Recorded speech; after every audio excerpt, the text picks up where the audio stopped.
Hello friends, welcome back. ரொம்ப நாளாக ஒரு முழு சங்கரா மீனை மசாலா போட்டு சாப்பிட்ணும் ஆசையாக இருந்தது. ஜென்ரலாக நாங்கள் ஒரு மீனை 3 பீஸ் போட்டு கட் பண்ணி தான் ஃப்ரை பண்ணி சாப்பிடுவோம். இன்றைக்கி ஒரு முழு மீனை அப்படியே மசாலா போட்டு ஃப்ரை பண்ணி சாப்பிட போகிறோம்.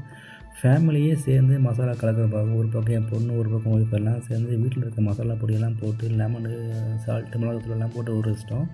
ஜென்ரலாக வந்து நம்ம என்னென்ன போடுவோமோ அதோ பண்ணிவிட்டு கடைசியில் கடாயில் வந்து நல்லெண்ணெயை ஊற்றிட்டு நல்லா ஃப்ரை பண்ண ஆரம்பிச்சிட்டோம். ஃப்ரை பண்ண என்னாச்சுன்னா மீன் வந்து அந்த ஃப்ளேவரே மாறிடுச்சு. கடைசியில் பார்த்தா மீன் எல்லாம் கருத்து போயிடுச்சு.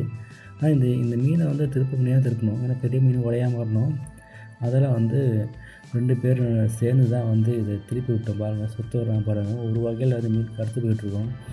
இதுக்கு 2 கரண்டி வச்சு நிமித்து ஒரு பக்கம் அந்த பக்கம் இந்த பக்கம் நிமித்தி வந்து ஃப்ரை பண்ணி ஒரு வகையில் முடிச்சாச்சுங்க. ஆனால் கருங்கினாலும் அந்த டேஸ்ட்டு செம்ம அல்டிமேட்டாக இருந்தது. நீங்கள் இது போல் கருக விட்டு சாப்பிட்ருக்கீங்களா மீன்? சாப்பிட்டு பாருங்கள், அது டேஸ்ட்டு சூப்பராக இருக்கும். ஒரு ஃபேமிலியாக சேர்ந்து இந்த மீனை வந்து ஒரு வகையில் வந்து ஃப்ரை பண்ணி முடித்து எடுத்து வச்சாச்சு. இன்றைக்கி டே சூப்பராக போயிடுச்சுங்க. ஒரு வகையில் எடுத்து பிளேட்டில் வச்சிட்டோம். இதுதான் வந்து ஒரு 4 பேர் சேர்ந்து இந்த மீன் சாப்பிட போகிறோம். ஒரு சின்ன வீடியோ தான். இந்த வீடியோ பிடிச்சி லைக் பண்ணுங்கள். நீங்கள் இது போல் சாப்பிட்டீங்கன்னா தான் உங்களுக்கு கிடச்ச சந்தோஷம். சேனல் சப்ஸ்கிரைப் பண்ணுங்கள்.